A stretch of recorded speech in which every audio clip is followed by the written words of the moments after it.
Valendo. Alô, amigos! Boa!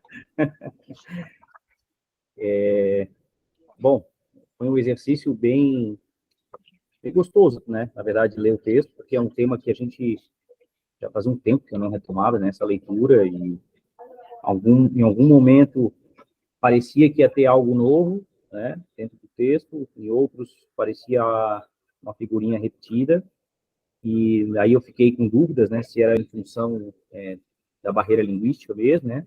Da ser um texto aí que não teria essa tradução. Busquei ler com o dicionário, não tem a ferramenta de copiar e colar no Google Tradutor, porque era um PDF, né? Então, uma imagem, né? Era uma imagem, né? Então ficou um pouquinho mais difícil. E depois que eu fiz essa primeira leitura do texto na versão original, eu fui buscar algumas referências, né, sobre o autor, enfim, sobre esse resumo que eu encontrei na revista Norte Mineira de Educação Física.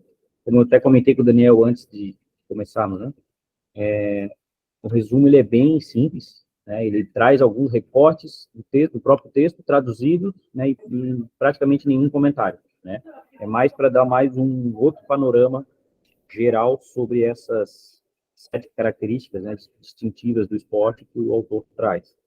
E aí, enfim, eu fiquei com bastante dúvida, né? E aí eu precisava dos colegas aí, principalmente no primeiro, né? Na primeira característica. E quando eu achei que eu estava entendendo tudo, me veio aquela tabela lá no final. Não sei se vocês chegaram a tentar interpretar a tabela. Ela está bem no finalzinho, acho que está na última página, penúltima página. Ficou um pouco confuso, e aí eu fui buscar... A penúltima página do texto ou da Isso. seção da secularização? Não, da seção. Dá uma olhadinha. Tem uma tabela, as características do esporte moderno, que é o 8, né? Uhum. Tabela 2. Isso, aí tem essa tabelinha. Aí depois eu fui tentar entender, né, um pouco mais sobre esse movimento, e até agora não ficou tão claro.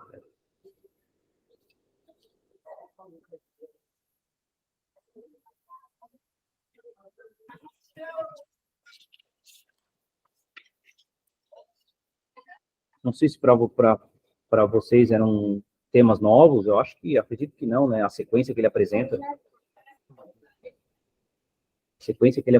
né, é uma sequência bem que a gente já está um pouco acostumado a ler, né, a ouvir sobre. Os exemplos são bem bacanas, né? Ele traz um pouco aí das práticas primitivas, um pouco dos rituais, um pouco do esporte antigo, né, suas origens. Eu fiquei com essa dúvida em algum momento do texto se ele traz essa ruptura, né, entre os jogos primitivos e a origem dos esportes, né, ou se ele traz um pouco mais no sentido da continuidade, né, dessa transformação do jogo, do lúdico, da brincadeira, através desses movimentos, né, dessas características. É por isso que essa primeira característica, né, essa polarização e o sagrado, eu fiquei um pouco em dúvida qual é a opinião do autor.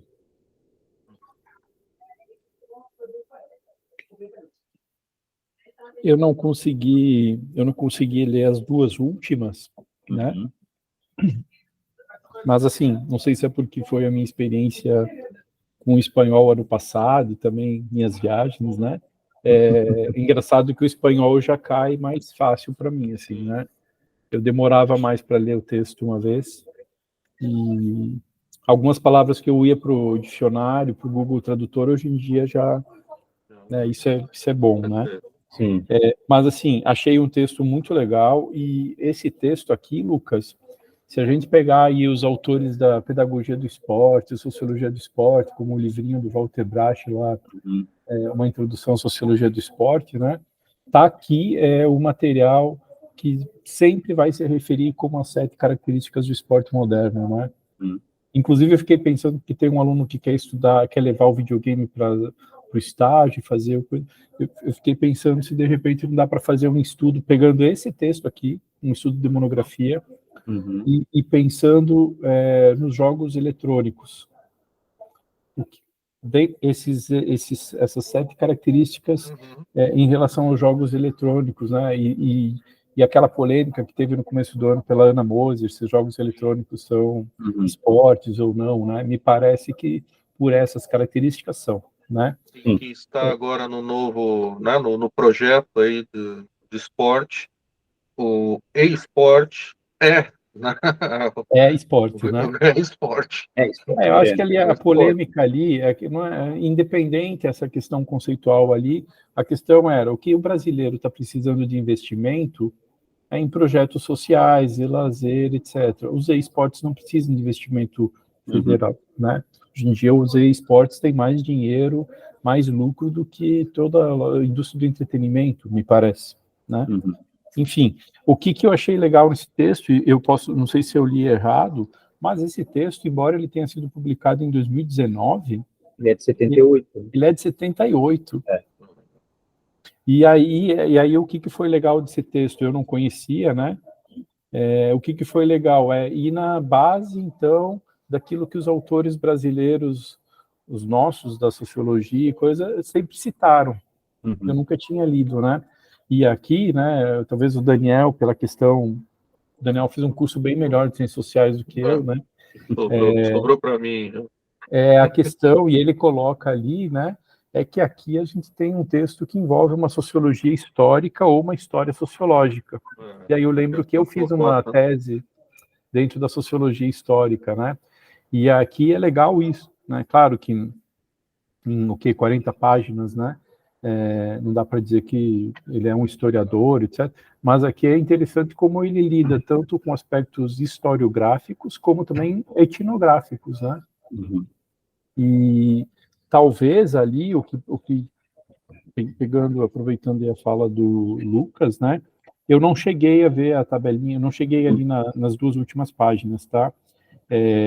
Mas o que ele está fazendo aqui, Lucas, é pegar essas 7 características do esporte moderno, e ele meio que sintetiza toda a discussão que ele fez com exemplos, mostrando o quanto... lembrar também que ele fala aí no texto, é muito difícil a gente ter elementos históricos para dizer, afirmar veementemente que as coisas foram assim em relação ao que é o esporte, né? Mas aí ele procura sistematizar a partir do que ele considera como esportes primitivos, né? Lembrar que essa palavra é cara, né, para ciências sociais, né? Hoje em dia, a gente, né, Daniel, a gente colocaria entre aspas hoje em dia, né? Mas entre os esportes primitivos, mostrando, por exemplo, que nos esportes primitivos, talvez, a única coisa que poderia ser sim e não é a questão da secularização, mas que depois, se tu olhar dos esportes primitivos, a primeira coluna para a última dos esportes modernos, todas essas categorias estão envolvidas com os esportes modernos, e que aí tem um trânsito aí entre os esportes, entre o que ele vai chamar de esportes primitivos, para os gregos e romanos e para os medievais, como mudam algumas coisas, né? Se a gente olhar a penúltima da era, o medievo, que ele vai chamar ali no texto, né? Só a secularização poderia ser algo parecido com o que a gente tem hoje, só.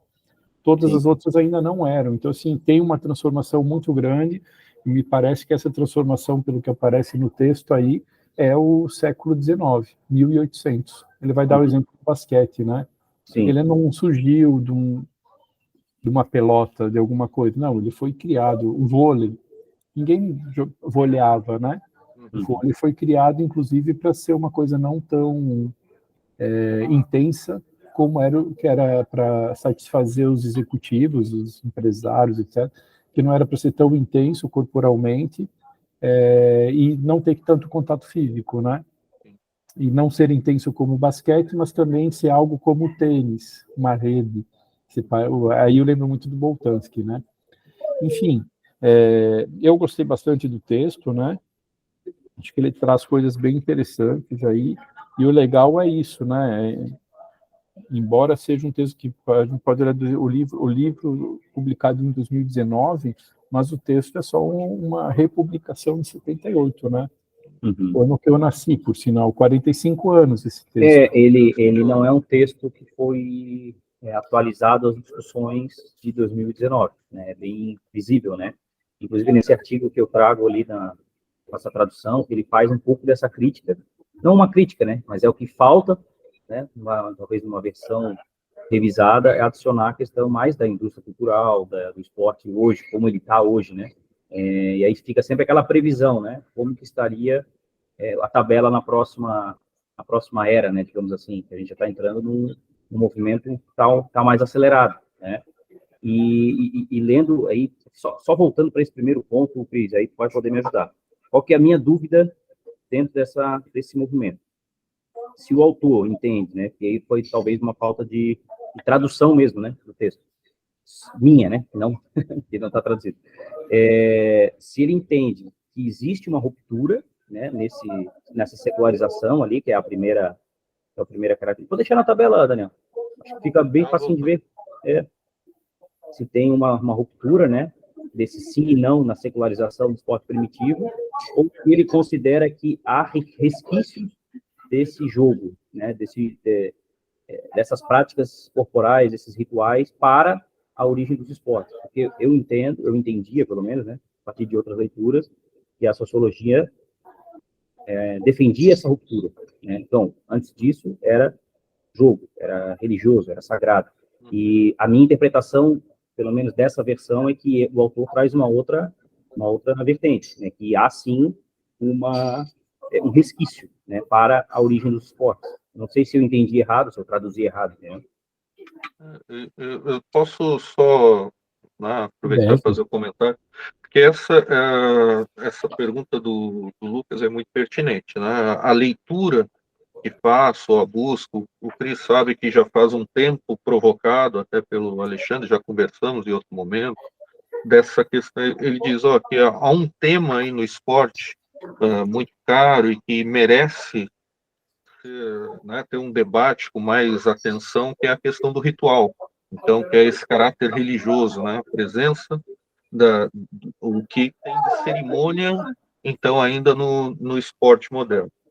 Nessa leitura, como eu disse, eu li até o ponto 3, né, tem os outros para ler, mas com base na tabela, na conversa e nessa breve leitura que fiz de par do texto, acho que tem uma relação interessante aqui que a gente pode observar, porque, na verdade, as leituras anteriores, elas dizem que há uma permanência do sagrado no esporte.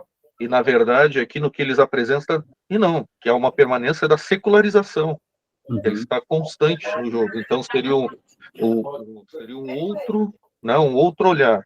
Essa ruptura, ela, vamos dizer assim, ela acontece quando ele diz que não há mais caráter sagrado no esporte moderno. Mas, na verdade, há secularização nos outros períodos históricos. Então, eu acho que é interessante pensar isso. É um outro movimento, é um outro olhar. Porque ele até fala, né, Daniel? Eu, quando comecei a ler isso daqui, eu fiquei pensando, tu, Lucas, que trabalha com jovem, coisa, deve ver isso claramente, né? Hoje em dia, eu dou muita risada até, né? O cara faz o gol, ele se ajoelha, todos veem, tu vê que vira uma reza.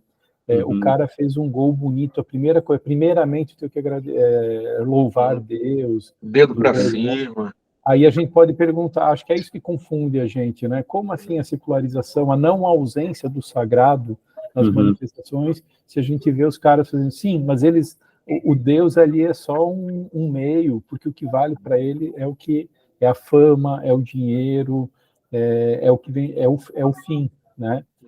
Então, assim, ele não está jogando ali, ele pode estar jogando para querer, não estou fazendo um julgamento moral aqui, mas ele pode estar querendo jogar para se dar bem na vida, para melhorar a vida da mãe, é o que a gente escuta, né? Melhorar a vida da família, e muitas vezes eles levam muitas famílias nas costas, né? Mas não tem uma relação ali de fazer aquela prática corporal, aí pegar o título desse ritual para o recorde, é isso que muda. Antes era o ritual pelo ritual. Então, e algo importante é pensar que, antropologicamente, no ritual, o que fica marcado, né, o processo é um ritual de passagem. E nem sempre o esporte tem esse ritual de passagem, por mais que as cerimônias, né, os processos possam ainda ter um caráter religioso, até sagrado, a maneira da chegada, a concentração e tal, mas o que é o ritual de passagem? O casamento é você estar, né, deixar solteiro para casado, é deixar de ser menino para se tornar adulto. Então, qual é esse caráter de ritual que tem no jogo, ou que está presente? Mesmo que possa dizer, não, mas isso é um momento específico, pode ser rotineiro, né? De ir na religião e, não sei, na religião do catolicismo, pegar a hóstia, né? O momento lá da comunhão. É um ritual de passagem. Você chega de um jeito e sai de outro. E qual é esse ritual? Onde está essa presença, esse ritual de passagem no esporte hoje? Ele é secularizado, Sim. mas tem ainda essas imagens, né, na sua prática. E Cris, lembrei do seu texto, o domingo que fala do filme, né, daquela relação de um domingo qualquer, que é isso, né? Estados Unidos é o país protestante, extremamente religioso, e o título do filme que traz esse jogo, é um domingo qualquer, então perde a E foi tu religiosidade. até que me chamou a atenção naquela vez do domingo, né?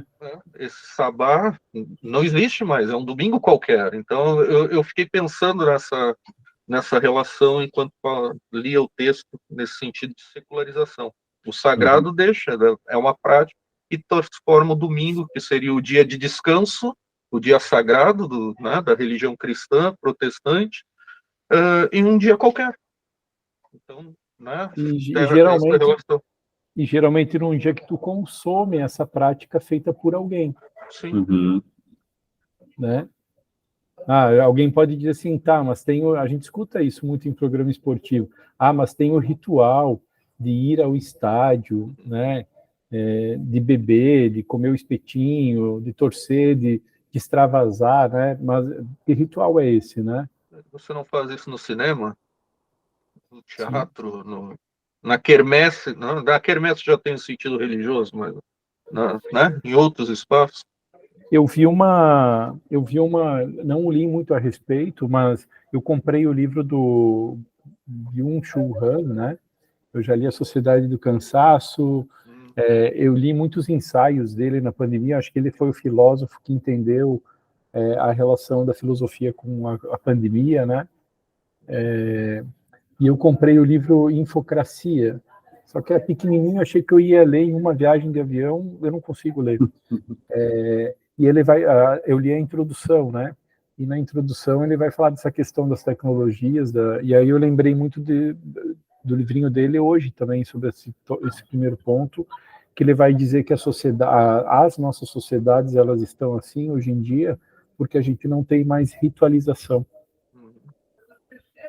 Sabe que eu li isso recentemente, eu acho que é no Leste, que né, tem aquela live lá marcada, agora tem que ler o livro todo, né? Então estou lendo, e em determinado momento ele fala sobre isso na sociedade americana, que é a perda, né? Não é uma questão de ser tradicional, de ser conservador, mas ele diz que essas rupturas, né, não garantiram permanências, que são essas relações internas. Então, eu fiquei pensando muito também nessa coisa do protestantismo, do neopentecostalismo também, porque é uma coisa ritualizada, né? E quantos jovens a gente vê entrando, né, na questão evangélica, talvez pela necessidade de ritualizar mesmo, né? Tem estudos que mostram isso, tá? Essa necessidade dessa busca nesse momento. Uma são os manuais, os best-sellers, né? Manuais de autoajuda se tornam best-sellers, e outro é a busca pela religião. Mesmo na juventude, embora um grande número de jovens não tenha deixado, né, as práticas religiosas, instituições religiosas, eles têm buscado isso, buscado a religiosidade, e nem tanto instituições religiosas, mas é muito presente. O Lucas está aí, né, e os nossos estudos mostram isso, principalmente os atletas, quando deixam suas famílias, o que eles buscam é a comunidade religiosa, como apoio, como força, afeto. Pronto. E talvez por isso o jovem também busca muito hoje em dia o coach e o influenciador digital. O coaching nada mais é que o orientador que te dá atenção.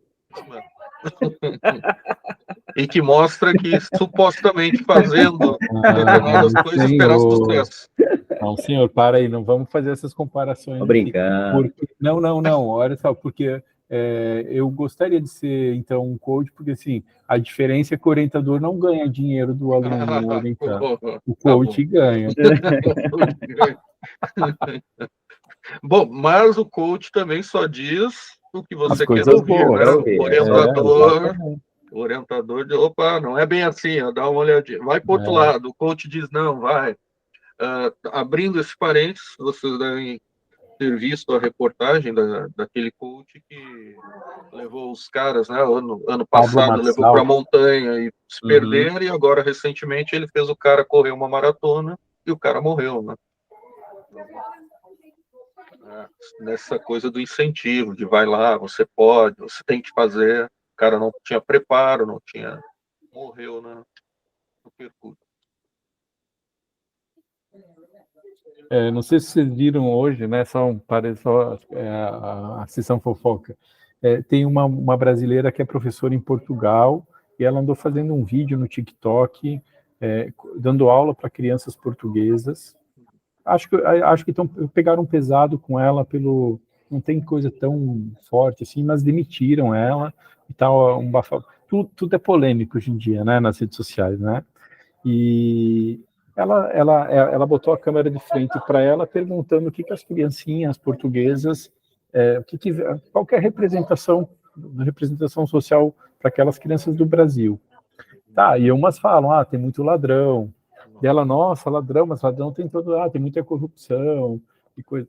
Mas uma das coisas que me chamou, tem praias, né? Eles falaram, e uma ou duas crianças falaram assim, a criança portuguesa falando do Brasil, que é isso que é importante antropologicamente, como o outro nos vê, né?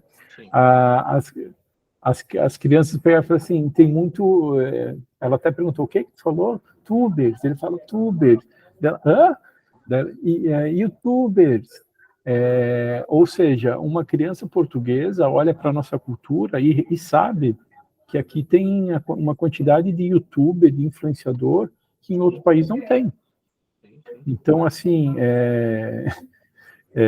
tem uma questão, eu vejo muito minha sobrinha com essa coisa, tá?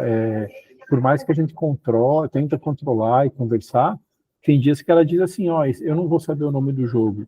Ela, na pandemia, né? Sábado que vem vai ter uma live de não sei que caras, ali eles vão estar ao vivo, e ela fechava a porta, e ela falou assim, não contem comigo, ela só vinha para jantar. E era uma coisa online sobre games, e aí um dia eu fui espiar, né? Tinha 2 milhões de jovens ao vivo, conectados, né? Então, assim, para esses jovens hoje em dia, isso é um ritual também, né? Mas perde todo o sentido de relação com a vida, eu acho, porque tem que pensar também o que esses caras que falam o que falam, realmente eles têm uma coisa assim, o que esse discurso tem de verdade, no sentido assim, o que eles realmente fazem. Esse Pablo Marçal, será que ele já correu uma maratona para dizer para os outros que tem que correr? Né? Supostamente, sim. Ele diz que e por isso que ele chegou onde está, e aí convida os outros. Aquela vez da montanha, eles subiram, quase ficaram, foi os bombeiros, né?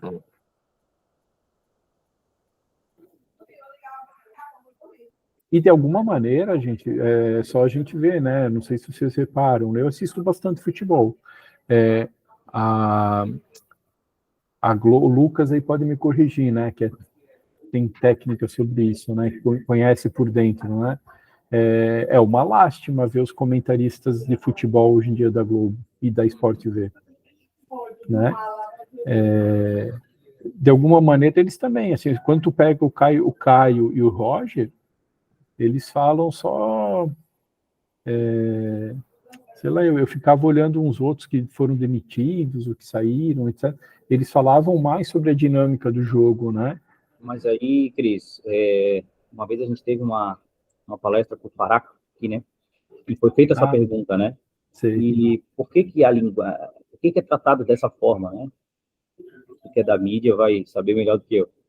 Ele, assim, se a gente falar de estratégia, se a gente falar de jogo, se a gente falar de variações táticas no comentário, a gente não vai ter audiência. A gente tem que ouvir aquilo, a gente tem que falar aquilo que o público quer ouvir.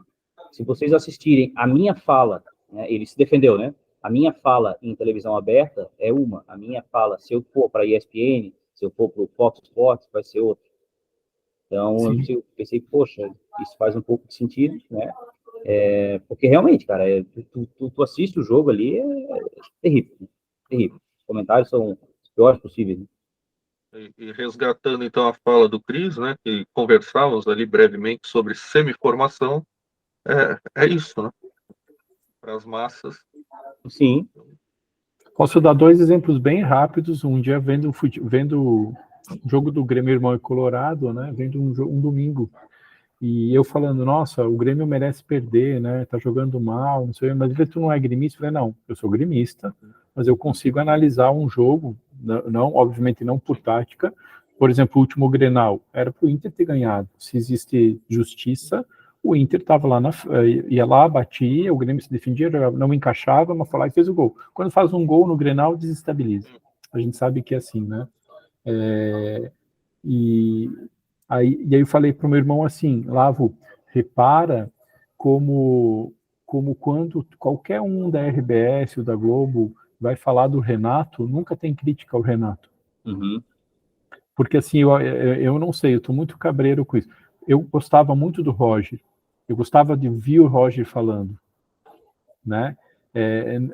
Tanto pelas coisas fora de campo, mas como dentro. Assim, eu falava assim, nossa, o cara tem ele pegou aquele time super ruim do Grêmio na Série B. Uhum. Era fazer milagre o que ele fez, né?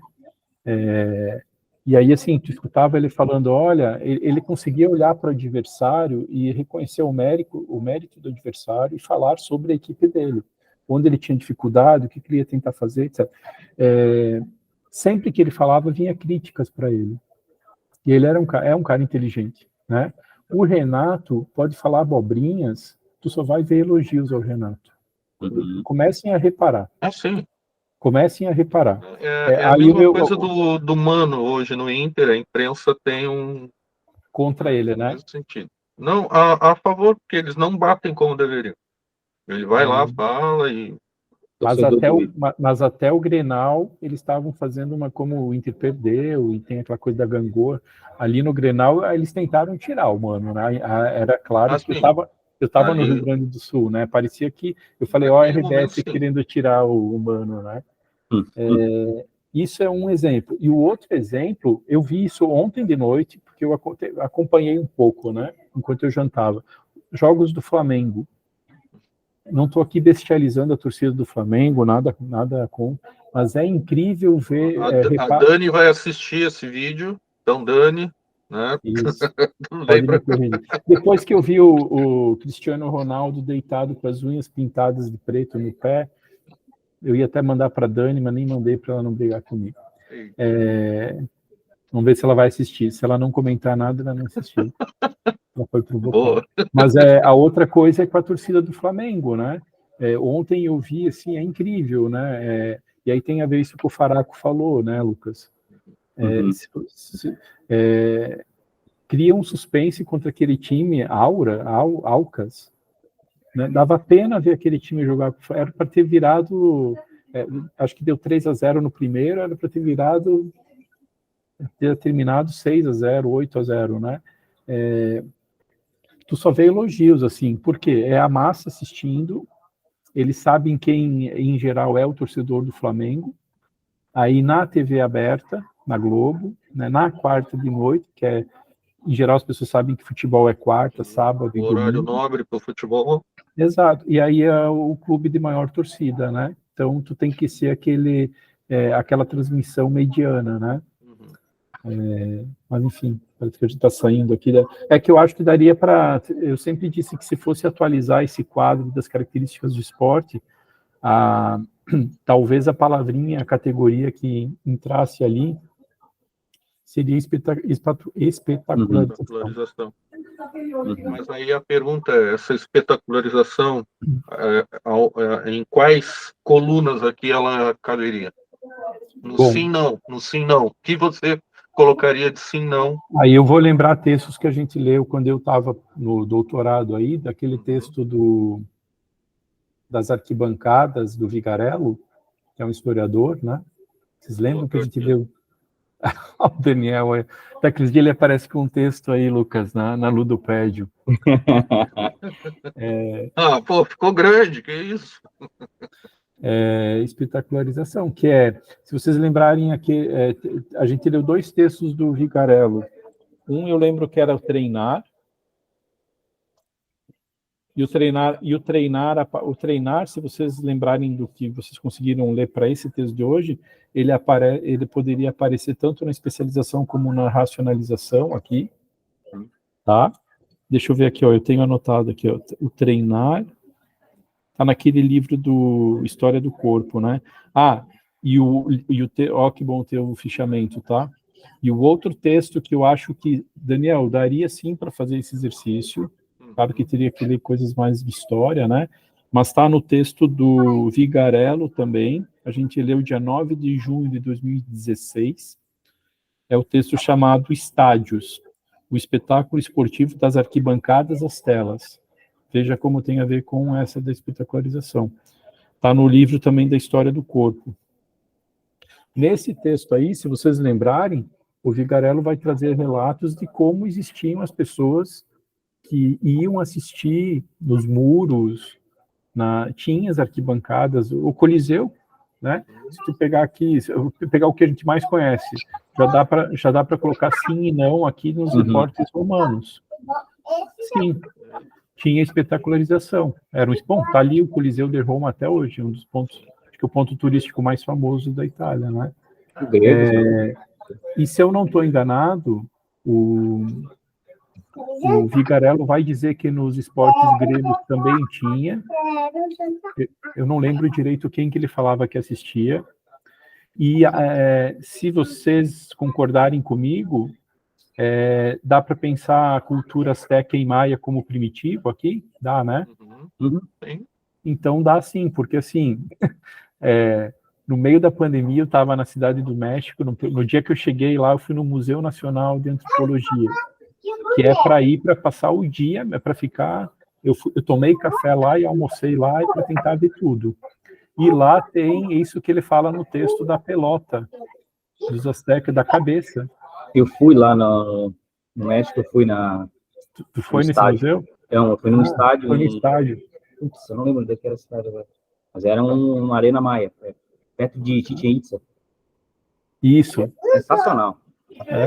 Então, assim, claro que colocar, a partir do que a gente entende por espetacularização, tem a ver com esse tipo de mediação tecnológica nossa.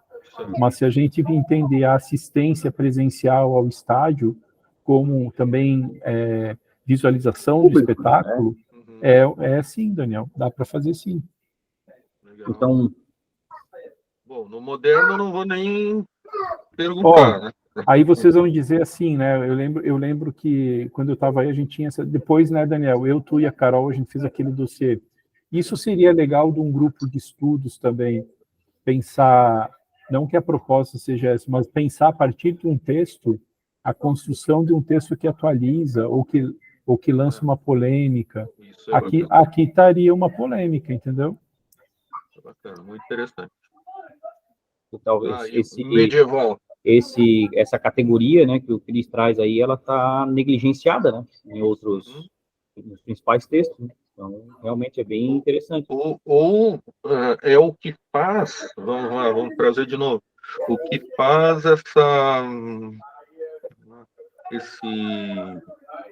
relação da religiosidade. Ela fica escamoteada aí nessa espetacularização, né?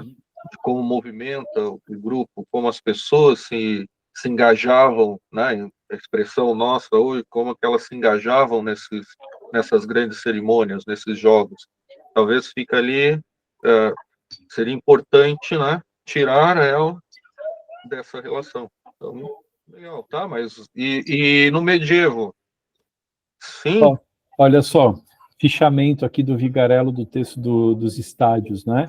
Eu anotei assim que eu lembro que foi a Cláudia que falou isso, né? O Vigarello faz um sobrevoo em relação à temática, né, dos estádios, do espetáculo. Ele trouxe muitos dados históricos importantes que talvez não atendam à nossa expectativa de algo mais aprofundado. Eu lembro que a Cláudia falou isso, eu anotei. E aí, assim, ó, na página 445, Vigarello vai dizer: no início, os esportes não eram espetáculos. Foi a partir dos anos 1900, por isso, Ó, olha aí, não, nessa categoria de espetáculo, sim. e aí 1900, dentro da 1896 foi os primeiros Jogos Olímpicos era moderno, não foi por acaso, que começa a se impor uma nova ordem de locais geometrizados, tribunas calibradas, materiais sólidos. Será preciso também mobilidade do espaço, tempo disponível, crescimento do público, né? E aí ele até fala nesse texto que a gente leu hoje que os gregos e os romanos tinham conhecimento para fazer discos iguais, pistas iguais. Mas por que eles não fizeram? Tinha diferença. Porque não tinha essa coisa da geometrização como tem a partir da modernidade, que tem a ver também com quantificação, com racionalização, né? Que no caso, até na tabela, ele apresenta isso, né? Os gregos não tinham a quantificação e o recorde. Não desejavam. Isso, e aqui, ó, o Vigarello, as multidões esportivas, os espectadores, até o final do século XIX, 1800, portanto, eles se misturavam aos jogadores. Isso eu lembro que eu vi dessa pelota dos maias e dos astecas. Não tinha muita clareza de quem jogava e de quem assistia ali.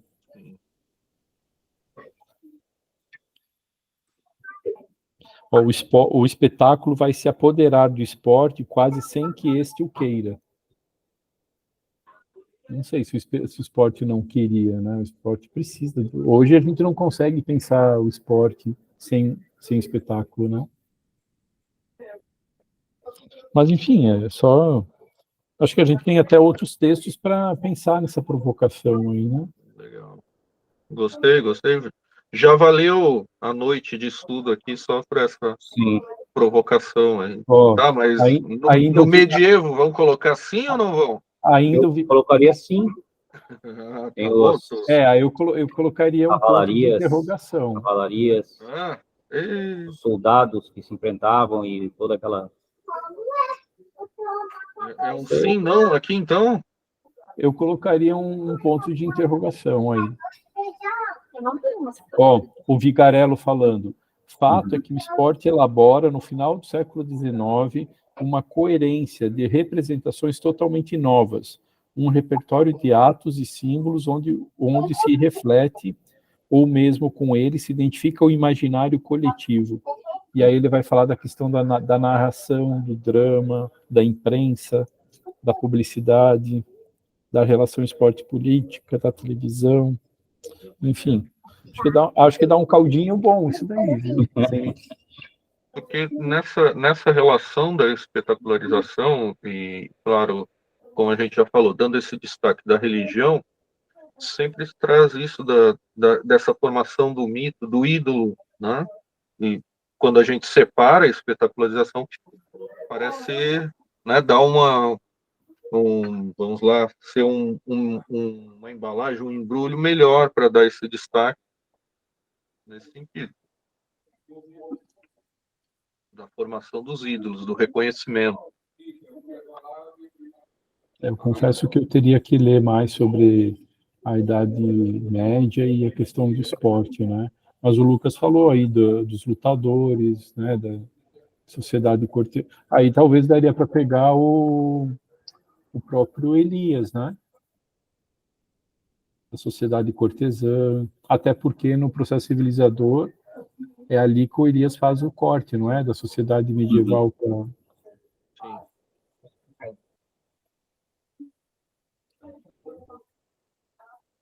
Mas eu queria só, eu marquei de vermelho aqui, e já com Lucas, o comentário do... O cara amanhã vai aparecer para nós com o texto pronto, tá? Aí tá Não, só no, Porque não é terminei. só na, coisa dele só na preencher inteligência tabelinha artificial ali. ali. É, só na inteligência artificial. Não terminei ainda. Não, não, como eu disse, é para ser um texto mais robusto, e aí tem a participação da Duda e do Jefferson.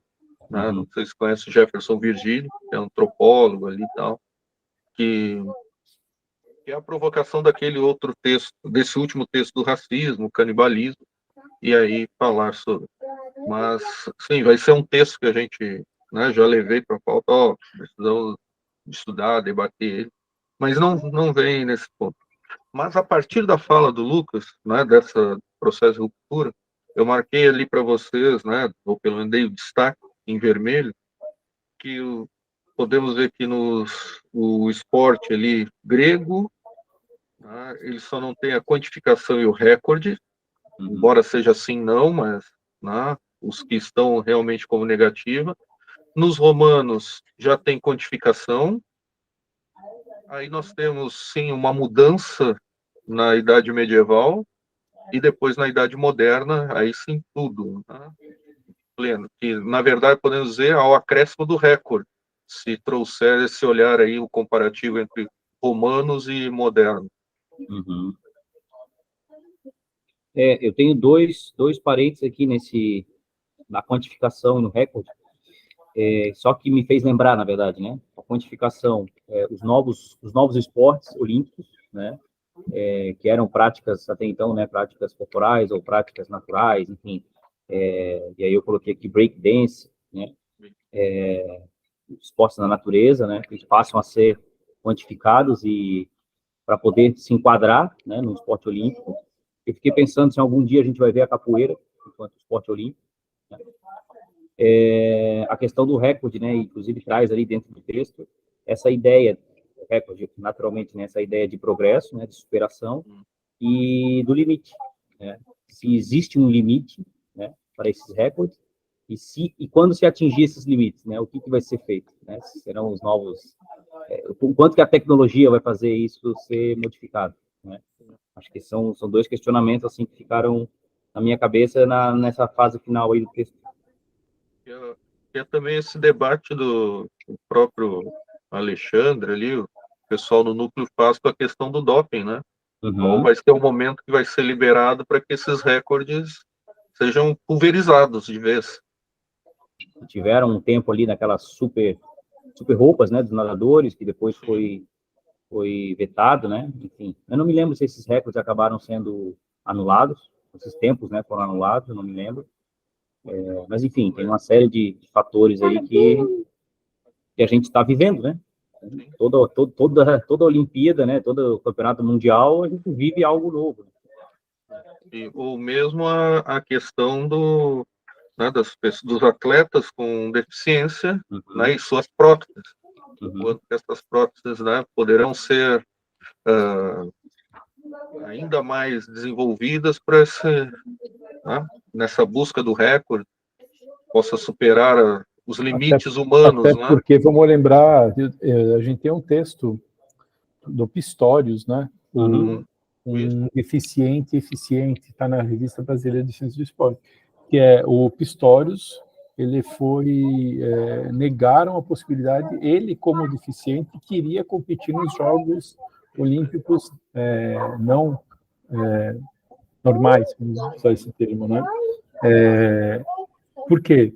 Foram observar que, a depender da tecnologia utilizada nos corpos, né, elas ajudam a tornar aquela técnica corporal mais eficiente ainda, né? E aí gera e é legal que aí no texto dele, né? Bom, eu estava pensando, eu ia falar isso sobre a questão das tecnologias, né? Corporais. Na página 50, quando ele está tratando sobre a racionalização, ele deixa bem clara também a posição dele aqui sobre a questão dos sensores nos esportes, né? E a gente está falando de 78. Ele vai falar assim, né? Para fazer isso, ele está falando do Max Weber, né? Entre os meios e os fins, né? para fazer isso, temos que fazer aquilo. As regras do jogo são percebidas por nós como meios para um fim. Ainda mais importante, novas regras são inventadas e algumas velhas são descartadas, quando os participantes decidem que a conveniência lúdica pesa mais que a inércia da convenção. As regras são artefatos. Aqui eu achei bem importante. As regras, embora elas sejam criadas, etc., elas são artefatos culturais e não são instruções divinas. Essa parte, que é o quê? A questão do VAR, a questão dos sensores na bola, a questão da roupa dos nadadores, né? A questão da prótese, e aí as outras coisas que a gente sabe que envolvem doping, e talvez doping que a gente nem saiba que existem, mas que já estão aí, né? Ou seja, uma outra categoria que poderia aparecer aqui seria sobre tecnologias corporais, né? Uhum. Porque, a gente pode pensar as tecnologias aqui talvez como dentro de uma lógica de... Especialização, de mas racionalização. não é. Talvez de racionalização, mas é diferente, né? Talvez as regras entrariam nessa burocracia. Isso.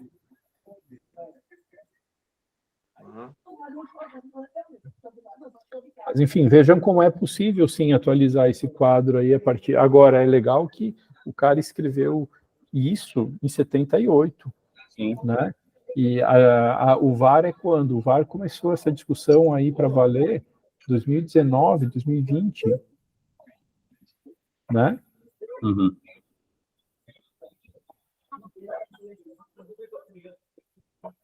Ou a gente viu no vôlei também, né?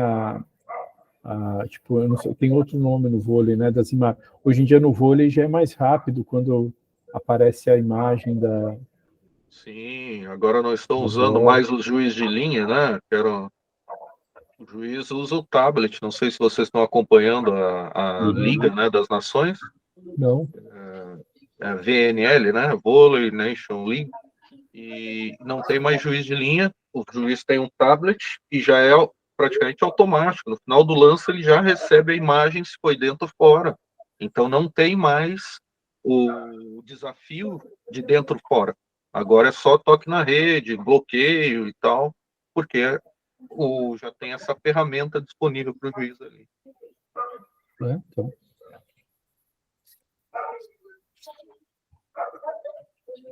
Tem mais o que aqui? Lucas, essas tuas perguntas aí foram... Bom, pertinente.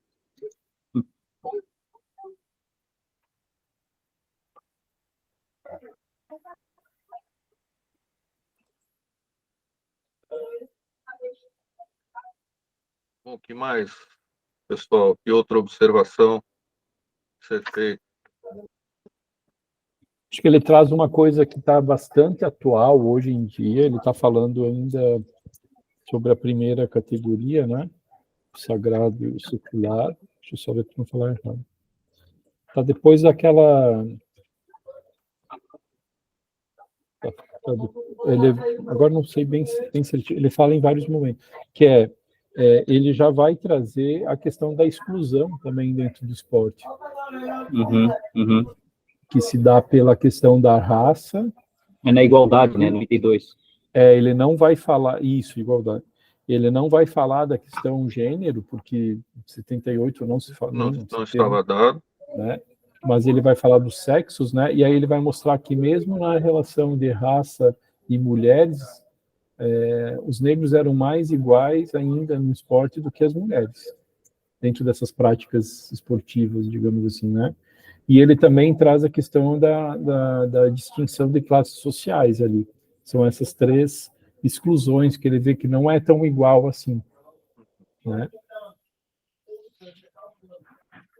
E tem nessa questão das exclusões, das desigualdades, ele destaca a classe, né, dessa relação amadorismo e profissionalismo, que tem uma questão muito mais de classe, né, do que racial, embora depois ele diga, ó, é o mesmo, estão no mesmo patamar.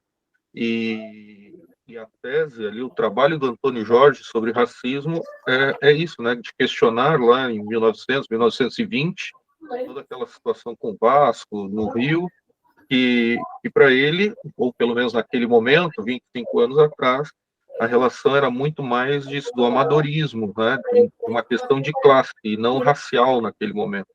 Então, ele traz, mas ele joga, ó, são dispositivos ainda de exclusão. Ô, Daniel, eu lembro 2000, quando nasceu minha sobrinha, teve um Grenal em Erechim. Eles levavam os Grenais para o Colosso da Lagoa, porque em Porto Alegre não estava mais lotando, e aí levava para Erechim. O Colosso da Lagoa é o maior estádio do interior, né, é maior do que Ou quando tinha muita briga em Porto Alegre, levava para fora. E aí o que acontecia? Levava para lá, enchia o estádio e cobrava uma fortuna, e enchia, né? E aí eu lembro até hoje, né? Eu falei, gente, e não faz tanto tempo assim, tá?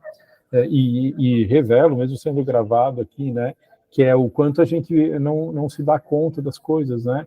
Então isso deve ter sido 2000, foi quando na época que minha sobrinha nasceu, 2008, 2009. Eu lembro que eu fui e circulou no e-mail de um grupo que eu participava de pessoas da UFSC, né? E o quanto era natural também para mim, né? Ou seja, o quanto a gente precisa assumir que é racista, porque é naturalizado. Eu lembro que eu fui e um Colorado, o Inter ganhou, era aquela geração boa do Inter. Depois eu vou lembrar o o nome período que o dele. pessoal foi campeão do mundo, ali, Libertadores. Tá? Mas eram jogadores novos e que todos se deram muito bem aí, né? Muito rápidos, né? Acho que o Inter ganhou de 1-0. E eu lembro que circulou num negócio um torcedor com a camisa do Inter e era um macaco. Juro para vocês, eu distribuí aquele e-mail também. Que isso, seu Cris? Inafiançável isso! Mas olha só, mas olha só, até os torcedores colorados reproduziam aquilo, repassavam aquilo, né? Eu estava lembrando disso esses dias atrás. Eu falei, gente, isso daqui faz o quê? Não faz 20 anos. Então, assim, não sei se vocês viram a cena do cara do Libertado, tem ali da Assunção, com o goleiro agora, acho que foi do Atlético Mineiro, né? O cara fazendo o gesto e a torcida dando risada do torcedor. Assim, para, né? Ninguém falou assim, cara, para com isso. E dando risada, né? E o amigo, né? Ou seja, vamos lembrar, vamos pensar que o que aconteceu comigo foi em 2009. Então, são 15 anos de história. Eu, em situação nenhuma, eu faria isso, entendeu? Inaceitável, não é inafiançável, né? É inaceitável, entendeu? E aí tu vê essas cenas, já. Aí tu vê essas cenas e fica pensando, gente, aí eu fico pensando qual o processo eu passei e qual o processo dessa pessoa, a formação, né? De alguém dizer para ti, olha, abre o olho, isso daí é racismo. Tu pode fazer uma brincadeira, mas isso daí para o outro não é certo, né? Enfim, então, assim, se ele escreveu isso em 78, gente, o quanto a gente tem que evoluir, porque aí tu vê que essas pessoas, que quando elas escrevem esse tipo de material aí, elas têm uma leitura histórica né? Isso eu acho que é aquele intelectual que a gente olha e diz assim, não é nem a questão de aceitar o prognóstico, assim, mas de olhar para a realidade e conseguir escrever coisas que 30 anos, 40 anos depois a gente vai ler e está acontecendo, né? Impressionante. O da distinção por classe social, ele usa o termo da hierarquia, né, social. Acho que aqui daria para fazer aproximações com o Boltanski, né, sobre a questão dos usos do corpo também, né.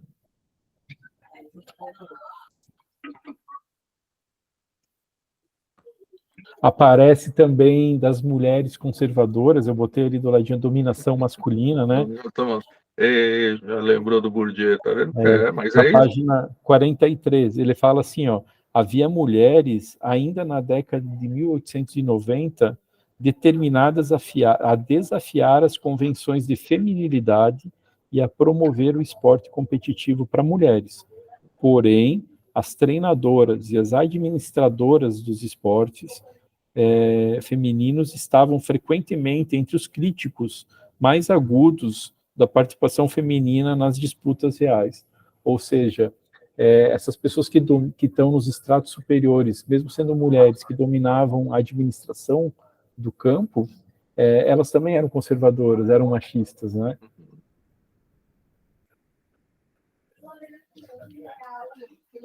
Porque eu li o livro a Silvana Gelner me mandou em janeiro, o livro dela sobre... Bem legal, por sinal. Eu li um capítulo... Só para nos humilhar, Lucas, tá vendo? Tá vendo? Não, essa conversa já teve lá no grupo. Eu nem tinha o contato dela. Eu estava lá em Jacutinga, em dezembro, veio uma mensagem: oi, querido, não sei o que, a Silvana, né? Eu falei, que legal, ela queria meu endereço. Eu dei o endereço daqui. Quando eu cheguei aqui em janeiro, tinha o livro. Aí eu agradeci, botei na cabeceirinha ali da cama, e aquela coisa de folhar, eu falei, dá para ler um por noite, né?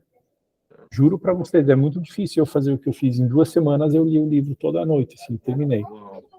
E ela conta junto com uma ex-jogadora que é de São Paulo e é comentarista de TV, de futebol feminino. Esqueci o nome dele, Juliana, acho que é. E elas elas dão visibilidade às pioneiras do futebol feminino. E ali, claro, não é um livro tão acadêmico, mas elas fazem história oral ali, né? E é muito legal, assim, tu ver o contexto dessas mulheres, todas, em geral, a maioria pobres, pretas, dos interiores, que aí vão se deslocando, etc., né? E elas mostram isso, né? O quanto, às vezes, nas famílias, as próprias mães proibiam de jogar, né? Às vezes eram os homens, né? E as estratégias que elas tinham para, por exemplo, uma que eu lembro bem ela ia jogar bola quando chegava à noite, e daí na rua ninguém reconhecia ela como mulher jogando bola, do escuro, né? Ou uma da Bahia que não comia, não tinha comida, mas ela queria jogar, até o dia que ela vai treinar e desmaia, passa mal porque ela não tinha energia, né? E ela aprendeu a comer quando ela teve as concentrações na seleção e coisa, né? Então, assim, um livro com uma potência, assim, para mostrar coisas das mulheres no futebol, né? Pô, a minha sobrinha, eu falei para ela assim, né? Minha sobrinha jogava futebol antes da pandemia. Ela era escolhida pelos guris para ser atacante. Ela falava assim, tio, mano, eu faço gol no goleiro. A menina que faz gol no...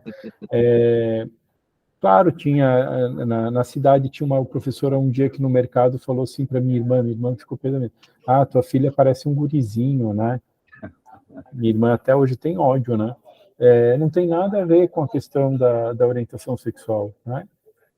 O que é mais emocionante? Tu brincar a minha sobrinha falava, eu não gosto de brincar de boneca, eu gosto de subir em árvore, eu gosto de jogar bola com... A vida do guri é mais emocionante que a nossa. Boa. E é verdade, né? E aí eu falei para ela, quando eu li esse livro, né? Velho, tu sabia que mulher era proibida no Brasil de jogar bola desde a década de 40 até 1980? Ela falou, por que era proibido? Eu falei, era uma proibição, né? Então, fala isso para as tuas 2 filhas, né, Daniel? Elas não vão nem entender por que era proibido jogar bola. Isso aí. As meninas, minhas alunas lá da equipe de futebol da escola. E nesse sentido, Lucas, a base aí já teve algum pedido, ou base feminina, Figueira já pensou, ou já apareceu o caso de meninas tentando, né, jogar ali, participar da base, alguma coisa ou não? Ou nem passa essa conversa na categoria de base institucional? Porque hoje tem autorizado aí em outros espaços. Eu tive 2 situações já, né?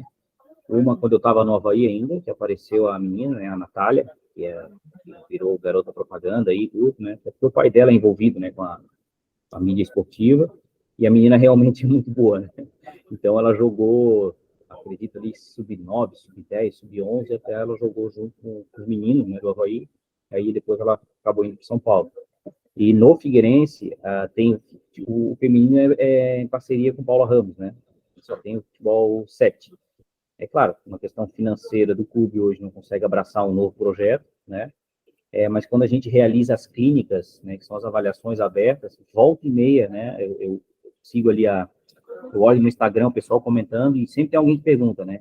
É só para meninos? A gente aproveita e... Não, é aberto, né? A avaliação, ela é aberta. A gente não consegue absorver dentro da nossa estrutura, mas a gente conhece muita gente, né? Daí caminha. O Criciúma hoje tem uma categoria de base feminina muito forte, bem estruturada. Legal. O Atlético Paranaense, enfim. Então, quando tem uma situação extra séria, assim, a gente consegue encaminhar.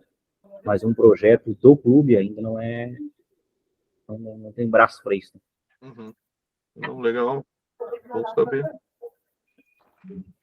Então, em Santa Catarina, o que está mais envolvido com isso é o Criciúma. É o Criciúma. E o futsal, né? Sim. Que acompanha no futsal já tem uma tradição Sim. maior, principalmente clubes ali em Lages, né? As equipes de Lages.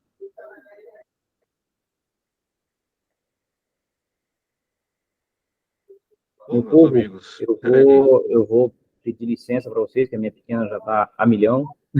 Tranquilo. Hora do banho, hora da jantinha dela. Eu acho que rendeu muito o papo aí. Rendeu. Vou agradecer a vocês aí pelos universitários. Esclarecimentos. Muito bom, muito bom. Legal. Minha sugestão, Daniel, é a gente fazer um cronograma de agora até o final do ano, Sim. Pensando uma por mês só, e aí as pessoas têm tempo para se organizarem, né? E principalmente a questão do texto com antecedência, né? Acho que isso aí também deu uma pegada. 2 semanas, pelo menos. Eu deixei de fazer bastante coisa para ler o texto. Exato. Então, tá, vou fazer o seguinte. Parar a gravação aqui. A bola tá contigo agora. Beleza.